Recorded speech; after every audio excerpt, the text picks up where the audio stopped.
კიდევ ერთხელ მოგესალმებით, დღის 3 საათი ამ დროის ახალამებს ნუცე კოპალიანი გაგაცნობ, თქვენ უყურებთ ტელემაესტროს და ასევე უსმენთ რადიო მაესტროს FM 94.7-ზე. მოქალაქეთა პოლიტიკური გაერთიანებების შესახებ კანონს ახალი პუნქტი დაემატება. საუბარია იმაზე, რომ პოლიტიკური პარტიების სატელევიზიო რეკლამებისთვის თანხა ბიუჯეტიდან გამოიყოფა. თუმცა ამ თანხას ის პარტიები მიიღებენ, რომელთაც 2010 წლის თვითმმართველობის არჩევნებზე გარკვეული შედეგი აჩვენეს და საბიუჯეტო დაფინანსებას იღებენ ბოლოს საერთო არჩევნების შედეგების მიხედვით. თანხების ოდენობა მიღებული ხმებით განისაზღვრება პარლამენტის იურიდიულ საკითხთა კომიტეტის თავმჯდომარის განმარტებით პოლიტიკურ გაერთიანებებისთვის გამოყოფილი თანხის რაოდენობის განგარიშების მიზნით შესაბამისი საარჩევნო სუბიექტის მიერ მიღებული ხმების რაოდენობა გამრავლდება 3-ზე და გაიყოფა საარჩევნო სუბიექტში შემავალი პოლიტიკური გაერთიანებების რაოდენობაზე. ამასთან ერთი საარჩევნო სუბიექტისთვის განკუთვნილი თანხის რაოდენობა არ უნდა აღემატებოდეს 600,000 ლარს. ცვლილებების ინიცირება პარლამენტში მომავალ კვირაში მოხდება, განხილვას კი პარლამენტის საგაზაფხულო სესიაზე დაიწყებს. მომდევნო კვირიდან ჩვენ ვიწყებთ ინიციატივას საკანონმდებლო ცვლილების, რომლის თანახმადაც საარჩევნო წელს ის სუბიექტები, რომლებსაც დაფინანსება აქვთ უკანასკნელი საერთო არჩევნების, ჩვენ შემთხვევაში ადგილობრივი თვითმმართველობის არჩევნების მიხედვით, მიიღებენ დანამატს დაფინანსებაზე სატელევიზიო რეკლამის განთავსების მიზნით და შესაბამისი ხარჯების დასაფარად.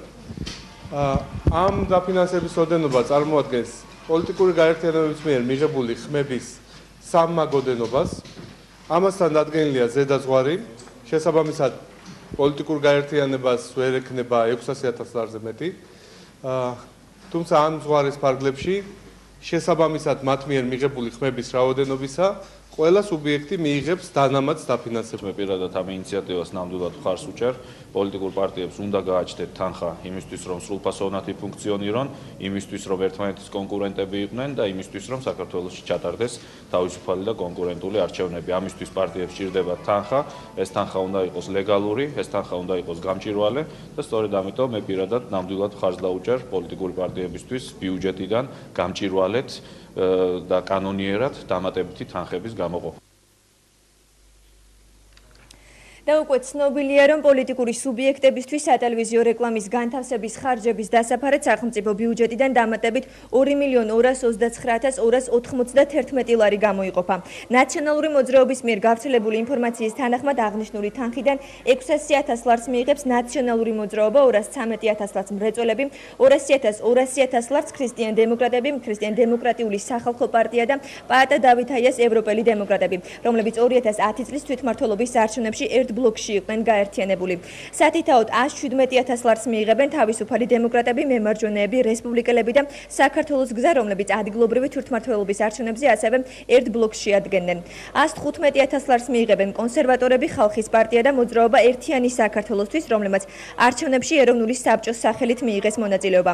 შეგახსენებთ, ერთი საარჩევნო სუბიექტისთვის განკუთვნილი თანხის რაოდენობა არ უნდა აღემატებოდეს 600,000 ლარს.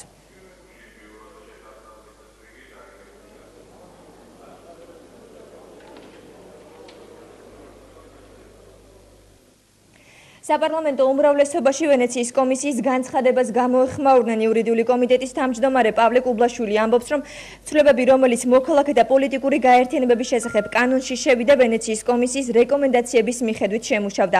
პარლამენტის თავმჯდომარე დავით ბაქრაძე კი აცხადებს, რომ ვერსია, რომელსაც ვენეციის კომისია გაეცნო, პრინციპულ საკითხებში ემთხვევა იმ ვერსიას, რომელიც პარლამენტმა დაამტკიცა. შეგახსენებთ, ვენეციის კომისიის ხელმძღვანელმა გუშინ ჟურნალისტების კითხვებს უპასუხა და განაცხადა, რომ ის მოქალაქეთა პოლიტიკური გაერთიანებების შესახებ კანონზე კომენტარს ვერ გააკეთებდა, რადგან ის იმ პროექტისგან სრულიად განსხვავებულია, რომელიც მათ გააცნეს.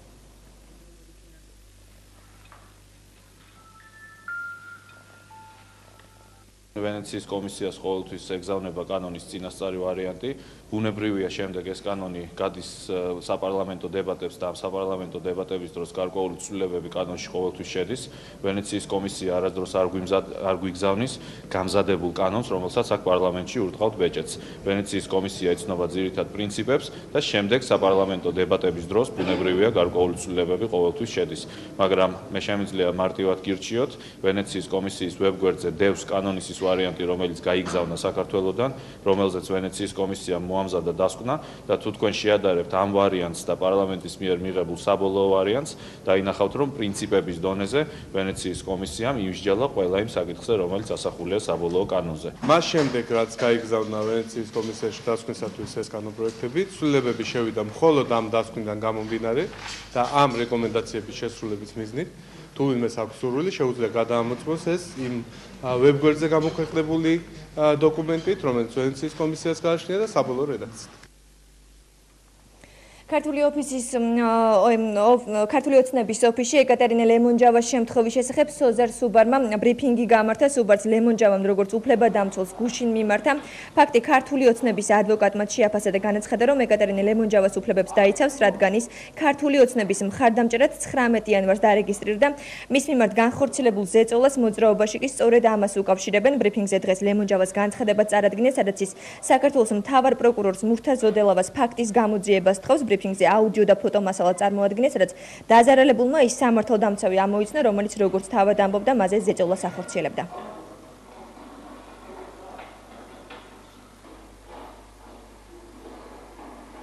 ჩემ შემთხვევაში დადგა ისეთი მომენტი, როცა ჩემი ღირსების საკითხი დადგა, როცა მე ადამიანებზე ინფორმაცია უნდა გამეცა, ვითომ სამშობლოს სამსახურის ეგიდით. ჩემო სამშობლო მაპატიოს ის, რომ ჩემთვის ჩემი ღირსება ამაზე დიდი აღმოჩნდა. ხშირად ჩვევია ხოლმე ხელისუფლებას შინაგან განსაკუთრებულ სამინისტროს, როცა ვინმეს ამოვიცნობთ, მაშინვე იტყვიან, რომ ეს ადამიანი ჩვენთან არ მუშაობს, თუმცა ჩვენ გვყავს სხვა მოწმეები, რომლებიც დაადასტურებენ, რომ ეს ადამიანი ნამდვილად იქ არ მუშაობს და თუ არ მუშაობს, მით უმეტეს ეს არის უკანონო ადამიანის მოტაცება და თავისუფლების უკანონო აღკვეთა და გაცილებით მძიმე დანაშაულია კიდე. ასე რომ ამ საქმეს ჩვენ აუცილებლად ბოლომდე მივიყვანთ, ქალბატონეკას დიდ მადლობას ვუხდით მის მიერ გამოჩენილი სამოქალაქო გამბედაობისთვის და მოუწოდებ საქართველოს ყველა მოქალაქეს ერთი წუთით არ იფიქრონ, რომ ეს ხელისუფლება რამე საფრთხეს წარმოადგენს მესთვის, ვინც გაბედავს, ყველას დავიცავთ და ყველას, ვინც უკანონობა ჩაიდოს, აუცილებლად ვაგებინებთ პასუხს. ეკა ლემონჯავას მიმართ კონკრეტული თანამდებობის პირების მიერ განხორციელდა ქმედებები, რომლებიც შეიცავს სისხლის სამართლის დანაშაულის ნიშნებს. ჩვენ ვიმუშავებთ იმ მიმართულებით, რომ მივმართოთ ზემდგომ ორგანოებს აღნიშნული პირების დასჯის მოთხოვნით, ფაქტზე სისხლის სამართლის აღძვრის მოთხოვნით და ჩვენ ვიმუშავებთ იმ კუთხითაც, რომ აუცილებლად მივაღწიოთ შედეგს, რათა დაისაჯოს ყველა ის პირი, რომლებიც ესე უხეშად ხელყოფს ადამიანის უფლებებს. და ფაქტის შესახებ უფრო კონკრეტულად თბილისში მდებარე ერთ-ერთი როკ-კლუბის მეპატრონე უშიშროების სამსახურს ზეწოლასა და დაშინებაში ადანაშაულებს, როგორც ეკატერინე ლემონჯავა ყვება, ის 25 იანვარს უშიშროების განყოფილებაში გადაიყვანეს და ფსიქოლოგიური ზეწოლის შედეგად მათთან თანამშრომლობაზე თანხმობის ხელწერილი დააწერინეს. ამის შემდეგ ქალბატონი გადაცემა აკრედიტაციის გარეშე წამყვანს შალვა რამიშულს დაუკავშირდა. დღეს კი ეკა ლემონჯავა მაესტროს გადამღებ ჯგუფთან ერთად უშიშროების განყოფილებაში რუსთაველის 28 ნომერში იმყოფებოდა, სადაც მან ერთ-ერთი პირის ამოცნობა შეძლო. ახლა ლემონჯავა შინაგან საქმეთა სამინისტროს მიმართავს, რათა მოახდინონ შესაბამისი რეაგირება.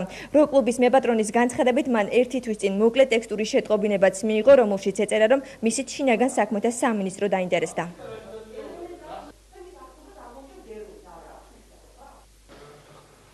ეს ბიჭი იყო ერთ-ერთი კი. თქვენი გუშინ ელაპარაკეთ გუშინ ამბობ. უკაცრავად 25 იანვარს ეს იყო ოთხშაბათი დღე, მე მქონდა ლაივ კონცერტის ჩვენება. ჩვენების შემდეგ დაახლოებით ეს იყო 7-ის მერე 20 წუთამდე. მე ვიყავი, ანუ გავდიოდი რაღაც კარებისკენ მივდიოდი და ორი მამაკაცია ესე უბრალოდ მოვიდნენ, ესე ხელი მტაცეს და წამიყვანეს. ვეკითხები, რომ ვინ ახარ, რა ხარ, საბუთები წარადგინე, არაფერი აიგერვე მივდივართ, უბრალოდ დავილაპარაკებთ და ყველაფერი იქნება კარგად. მე მათ სახელები და გვარები არ ვიცი, მაგრამ სამების ვიცნობ სახეზე, მომთხოვეს, იმიტომ რომ ვითხრეს შეგიძლია შენ ახლა არ დაწერო, მაგრამ შენ აქ იქნები 1 დღე, 2 დღე, 3 დღე, სანამ ამას არ გააკეთებ, სანამ ამას არ დაწერ, იმიტომ რომ აქ მოსულს ეს ყველას გაუკეთებია და აქედან არავინ წასულა ისე. დავწერე განცხადება თანამშრომლობაზე. ტექსტი იყო დაახლოებით ასეთი, რომ ეკატერინე ლემონჯავა ნებაყოფლობით კონსპირაციულად თანამშრომლობს შინაგან საქმეთა სამინისტროსთან და მაქვს ზედმეტ სახელი როკერი და ჩემი ხელმოწერა. არ ყოფილა დაკონკრეტებით მე რა ტიპის თანამშრომლობის რა სახეზე იყო ლაპარაკი, არ ყოფილა დაკონკრეტებული. თბილისში გუშინ გვიან ღამით მომხდარ მკვლობასთან დაკავშირებით შინაგან საქმეთა სამინისტრომ ოფიციალური ინფორმაცია გაავრცელა. სამინისტროს ცნობით სამართალდამცველებმა დააკავეს მკვლობაში ბრალდებული 18 წლის ანდრუ გელოვანი. გამოძიების ინფორმაციით ბრალდებულმა ავტომატური ცეცხლსასროლი იარაღით თავის არეში დაჭრა 18 წლის ახალგაზრდა, რომელიც მიღებული დაზიანების შედეგად ადგილზე გარდაიცვალა. შინაგან საქმეთა სამინისტროს ცნობით ბრალდებული შემთხვევის ადგილზე დააკავეს და ის ჩადენილ დანაშაულს აღიარებს. გამოძიება საქართველოს სისხლის სამართლის კოდექსის 100 და 326 მუხლებით მიმდინარეობს.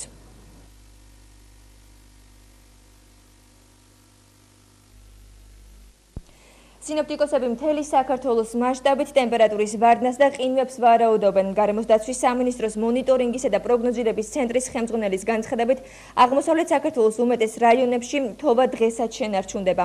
ხვალიდან თოვა მოსალოდნელი დასავლეთ საქართველოს ზოგიერთ რაიონშიც, მათ შორის ზუგდიდსა და ქუთაისში. უნალექვა ამინდებია 30 და 31 იანვარს, თუმცა თებერვლის დასაწყისიდან სინოპტიკოსები ისევ ნალექს ვარაუდობენ.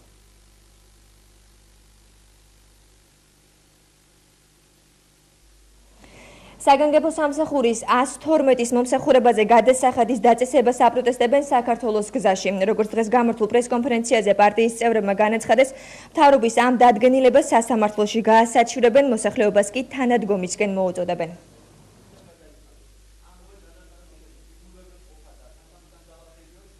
მოგეხსენებათ, საქართველოს მთავრობამ მიიღო ნომერი 499 დადგენილება, რომელიც სასწრაფოში, სახანძროში, საპატრულო პოლიციაში დარეკვისთვის თითოეულ მოქალაქეს უწესებს გადასახადებს 20 და 50 თეთრიან ტარიფს. ჩვენ მივიჩნევთ, რომ ამ ფორმით ამ გადასახადის დაწესება საერთოდ უკანონო და ყოვლად გაუგებარია. ამ გადაწყვეტილების გასაჩივრებას პოლიტიკური პარტია ყველა იმ ადმინისტრაციული წესით, რაც დადგენილი ნორმა არის, ამ შემთხვევაში ვაპირებთ უახლოესი პერიოდის განმავლობაში.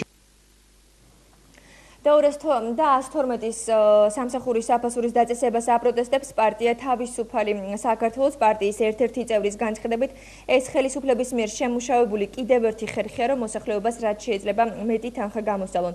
ლადო ბულბულაშვილის განმარტებით, სხვა ქვეყნებში საგანგებო სამსახურების მომსახურება უფასოა.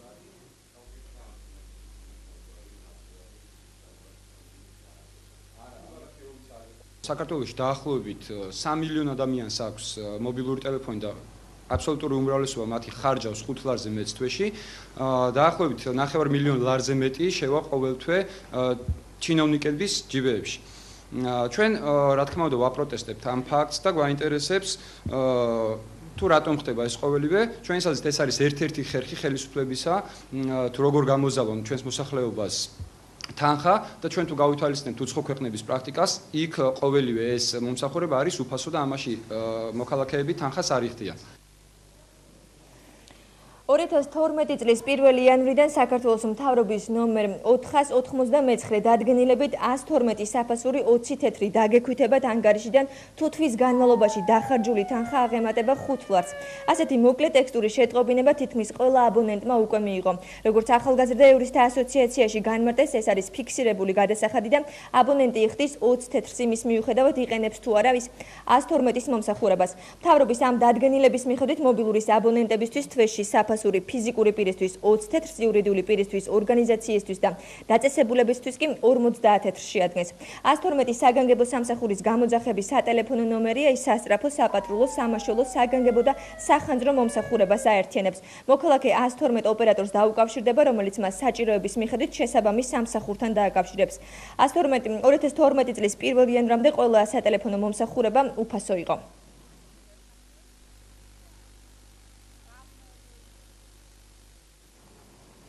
ლეიბორისტები გაზის კომპანიებს უკანონო მანიპულაციებში ადანაშაულებენ, როგორც დღევანდელ პრესკონფერენციაზე ლეიბორისტული პარტიის იდეოლოგიურმა მდივანმა კახაბერ ძაგანიამ განაცხადა, გაზმომარაგების კომპანიები ბუნებრივ აირში ნივთიერებებს ურევენ, რის გამოც გაზი მოსახლეობას დაბალი წნევით მიეწოდება, თუმცა გადასახადი გასამაგებული რაოდენობით არ იცხებათ.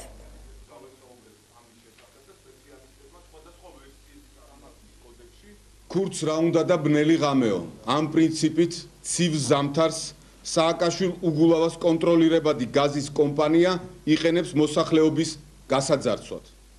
უკანონო მანიპულაციების გზით გაზის წნევის ხელოვნურად დაწევისა და მასში გარკვეული ნივთიერებების შერევით მომხმარებული ღებულობს 3 გადასახადს.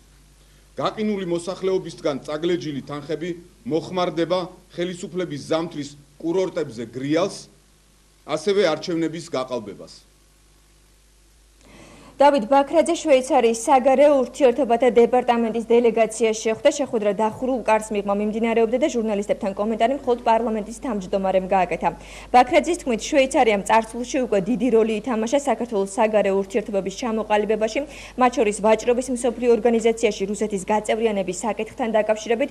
ბაქრაძის განცხადებით, ქვეყნები თანამშრომლობას მომავალშიც გააგრძელებენ. შვეიცარიის მხარემ შეასრულა ძალიან მნიშვნელოვანი როლი მსოფლიო სავაჭრო ორგანიზაციასთან დაკავშირებულ მოლაპარაკებებში და არანაკლებ და კიდევ უფრო მეტად მნიშვნელოვანია, რომ ეს მოლაპარაკება შესრულდეს სრულფასოვნად. შვეიცარიას აქვს გადამწყვეტი მნიშვნელობა და ფუნქცია ტვირთების მონიტორინგის საკითხში და ჩვენთვის არის უაღრესად სერიოზული საკითხი, რომ შვეიცარიამ ეს ფუნქცია შეასრულოს, რომ მოხდეს ტვირთების სრულფასოვანი მონიტორინგი ქართულ-რუსულ საზღვარზე და საქართველოს კონდეს სრული ინფორმაცია სავაჭრო ტვირთბრუნვის თაობაზე, როგორც ამას ითვალისწინებს მიღწეული შეთანხმება. საქართველოს რეგიონული განვითარებისა და ინფრასტრუქტურის მინისტრი რამაზ ნიკოლაიშვილი გაეროს გენერალური მდივნისა და გაეროს განვითარების პროგრამის ადმინისტრაციის მოადგილის და საქართველოში გაეროს განვითარების პროგრამის ხელმძღვანელს შეხვდა. საქმიან შეხვედრაზე მხარეებმა რეგიონული განვითარების კუთხით საქართველოს მთავრობის მიერ განხორციელებულ ღონისძიებებზე იმსჯელეს და თანამშრომლობის გაღრმავების პერსპექტივები განიხილეს. შეხვედრაზე იმ პროექტებზეც ისაუბრეს, რომელსაც გაეროს განვითარების პროგრამა საქართველოში ამჟამად ახორციელებს. შეხვედრაზე განსაკუთრებული ყურადღება ადგილობრივი თვითმმართველობისა და რეგიონული მართლობის რეფორმის ხელშეწყობის გაძლიერებაზე გამახვილდა.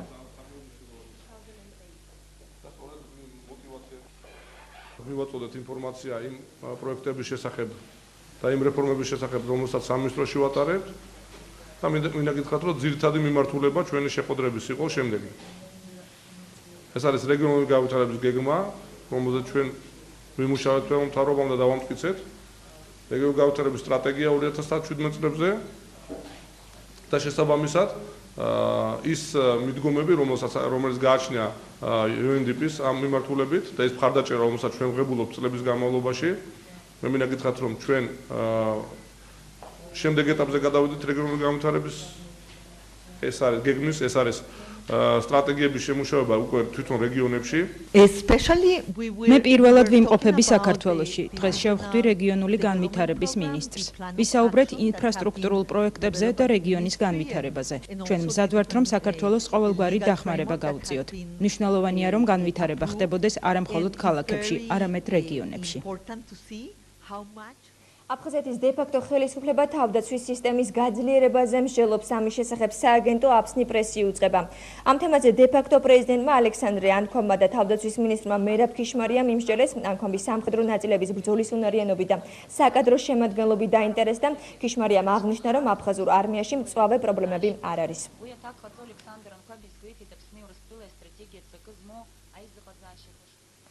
ცდილობს თუ არა ოფიციალური მოსკოვი ფიჯის მთავრობა დაარწმუნოს, რომ აფხაზეთისა და ეგრეთ წოდებული სამხრეთ ოსეთის დამოუკიდებლობა აღიაროს. ამ კითხვაზე მოსკოვში კომენტარს არ აკეთებენ, თუმცა ცნობილი გახდა, რომ რუსეთის საგარეო საქმეთა მინისტრმა სერგეი ლავროვმა ფიჯიზე ვიზიტი გადადო. ამის მიზეზად კი საგარეო უწყების ოფიციალურმა წარმომადგენელმა ალექსანდრ ლუკაშევიჩმა ფიჯიზე გადაუღებელი წვიმები დაასახელა. თუმცა ინფორმაცია იმის თაობაზე, რომ ფიჯიმ შესაძლოა საქართველოს ოკუპირებული ორი რეგიონი დამოუკიდებელ სახელმწიფოებად აღიაროს, ავსტრალიურ პრესაში გავრცელდა.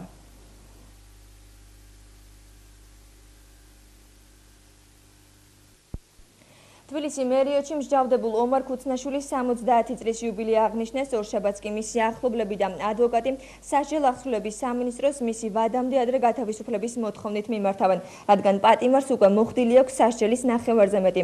ომარ ქუცნაშვილი ყალბი ანგარის ფაქტურების დამზადებისთვის 4 წლის წინ დააკავეს. დღეს შეუსრულდა მამას დაბადებიდან 70 წელი, დღეს არის მისი იუბილე და მშენებელი ექსპერტთა ასოციაცია, საქართველოს ტექნიკური უნივერსიტეტის პროფესორ-მასწავლებლები და საინჟინრო საზოგადოება აღნიშნავს ამ იუბილეს, ისევ როგორც ყველა ერთად ვითხოვთ მამას განთავისუფლებას. იქიდან გამომდინარე, რომ მამამ უკვე ამ გამოგონილი სასჯელის 7 მერვედი მოიხადა და გარდა ამისა 70 წელი, როგორც ხანდაზმული ასაკი არის ვადამდე განთავისუფლების დამატებითი საფუძველი. ამიტომ ჩვენ ორშაბათს შევალთ განცხადებით საჭიროების აღსრულების სამინისტროში და ჩვენ მოვითხოვთ ამ ორი საფუძვლით, რომ მან 7 მოხდილი აქვს და პლუს ხანდაზმულ პატიმართა კატეგორიაში შეგადასული გაანთავისუფლონ ის ვადამდე. იუსტიციის სამინისტროში პერსონალურ მონაცემთა დაცვის შესახებ კანონის პრეზენტაცია გაიმართა, რომლის მიხედვითაც პერსონალური მონაცემების დაცვა მკაცრდება. კანონი პარლამენტმა 2011 წლის 28 დეკემბერს დაამტკიცა, როგორც სამოქალაქო რეესტრის სააგენტოს თავმჯდომარის მოადგილემ განაცხადა, კანონის მთავარი პრინციპია, რომ ნებისმიერი მოქალაქის პირადი ინფორმაციის დამუშავება და მასზე წვდომა მკაცრად გაკონტროლდეს. ნებისმიერი ინფორმაცია, რაც როგორც საჯარო დაწესებულებებში ინახება, ასევე კერძო სექტორში და ჩვენ პირად ცხოვრებას ეხება, აი ამის დაცვას ითვალისწინებს ეს კანონი, ასევე ითვალისწინებს დამოუკიდებელი ინსტიტუტის მაკონტროლებელი ორგანოს შექმნას. უნდა ითქვას, რომ ძალიან მნიშვნელოვანი წინგადადგმული ნაბიჯია, საკმაოდ მაღალი სტანდარტის კანონია და საკმაოდ კაცრად არეგულირებს პერსონალური მონაცემების დამუშავებას. თავისთავად კანონის მიღება მნიშვნელოვანი და წინგადადგმული ნაბიჯია, თუმცა საკმაოდ რთული ამოცანები ვაქცინის შესაძლებელი, საკმაოდ შრომატევადი და რთული იქნება თვითონ კანონის იმპლემენტაცია და დანერგვა, რომელზეც მომავალი 2-3 წელი მოგვიწევს მუშაობა. პერსონალური მონაცემების დაცვა მნიშვნელოვანი პრობლემაა საქართველოში, არა მარტო სახელმწიფოს მხრიდან, არამედ კერძო პირებსაც გააჩნიათ ეს ინფორმაციის მიმოქცევა, გარკვეულ პრობლემებს ქმნის ამ ინფორმაციის. ეს კანონი არის მცდელობა და რეგულირების, თუმცა ჩვენ გარკვეული ორგზის წარმოადგენთ ახალგაზრდა იურისტთა ასოციაციამ ჩვენი შენიშვნები ამ კანონთან დაკავშირებით. სამწუხაროდ მათი უმეტესობა არ არის გათვალისწინებული და ამიტომ ჩვენ მიგვეჩნია, რომ კვლავ უნდა გაგრძელდეს კანონზე მუშაობა იმისათვის, რომ უფრო მეტად დაიხვეწოს. დაკვლავ იუსტიციის სამინისტრო, სადაც თანამშრომელთა ტრენინგის მორიგი ეტაპი მიმდინარეობს, სასწავლო ცენტრში გადამზადების კურსს სამინისტრო სამსახურის თბილისის რეგიონული ოფისების თანამშრომლები გადიან. ტრენინგის მიზანი მომსახურების ერთიანი სტანდარტის დანერგვა და მათთვის ეფექტური კომუნიკაციისთვის საჭირო უნარჩვევების განვითარება. სწავლება პერიოდულად გაგრძელდება და საბოლოო ჯამში მას იუსტიციის სამინისტროს ყველა თანამშრომელი გაივლის.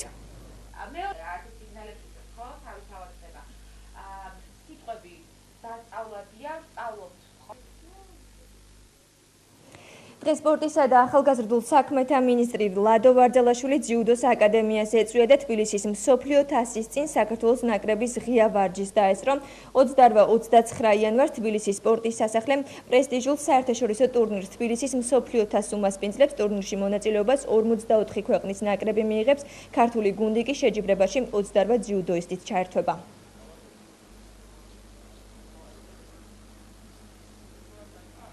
მსგავსი რაოდენობის ქვეყანას არასდროს არ მიუღია მონაწილეობა თბილისის საერთაშორისო ტურნირზე.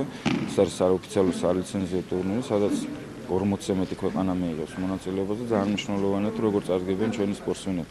ჯერ ერთი ის, რომ ქულებს შეემატებენ თავიანთ სარეიტინგო ქულებს ოლიმპიადისთვის და მეორე ის, რომ ჩვენი ქვეყნის სახელი და პრესტიჟი არის და ძალიან ბევრი რამე ექნება ქართველ სპორტსმენებს დასამტკიცებელი, იმიტომ რომ ერთ-ერთი უძლიერესი შემადგენლობა ჩამოდის.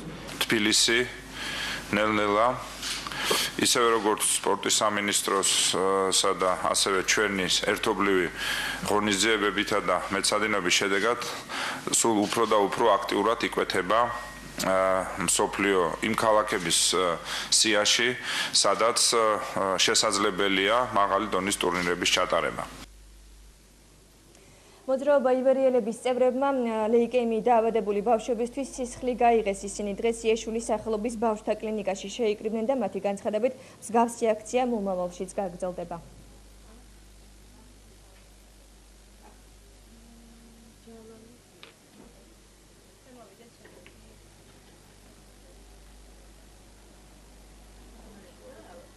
გაიღეს სისხლი გადაარჩინე სიცოცხლეს ასე ვთქვათ ვაგრძელოთ ჩვენ ამ დაწყებულ პროექტს. ვცდილობთ რომ ლეიკემიით დაავადებულ ბავშვებს უფასო ჩაბარებული სისხლით დავეხმაროთ და სწორედ ჩვენ მთხოვნაა რომ იქნებ ყველა ჩაერთოს, საზოგადოების დიდი ნაწილი ჩაერთოს ამ აქციაში. ჩვენი მიზანი არის არა მარტო ის, რომ რამე უბრალოდ კეთილი საქმე გავაკეთოთ, დავეხმაროთ იმ პატარებსაც, რომელთაც ეს სისხლი ჭირდება და ჩვენი მოწოდება არის ყველას მიმართ, რომ მათაც გააკეთონ და ჩვენ ვეცდებით, რომ მაქსიმალურად მივაწოდოთ ხმა იმ ხალხს, ვისაც არ აქვს ინფორმაცია და ვერ მოდის ან არ მოდის აქ სისხლის ჩასაბარებლად. საქართველოს მართლმადიდებელი ეკლესია დღეს მოციქულთასწორი წმინდა ნინოს ხსენების დღეს აღნიშნავს. წმინდა ნინო წარმოშობით კაბადოკიიდან იყო. მოციქულთასწორი ქალწული საქართველოში დაახლოებით 323 წელს ჯავახეთის მთებით შემოვიდა, მას ღვთისმშობლის მიერ ბოძებული ვაზის ჯვარი ეპყრა ხელში. სწორედ წმინდა ნინოს ქადაგებით საქართველოში ქრისტიანობა სახელმწიფო რელიგიად 326 წელს გამოცხადა. ამ დროს სამეფო ტახტი მეფე მირიანსა და დედოფალ ნანას ეპყრათ. წმინდა ნინოს ხსენება საქართველოს ეკლესია წელიწადში ორჯერ დღესასწაულობს. პირველ ივნის მისი საქართველოში შემოსვლა აღინიშნება, ხოლო 27 იანვარს გარდაცვალება.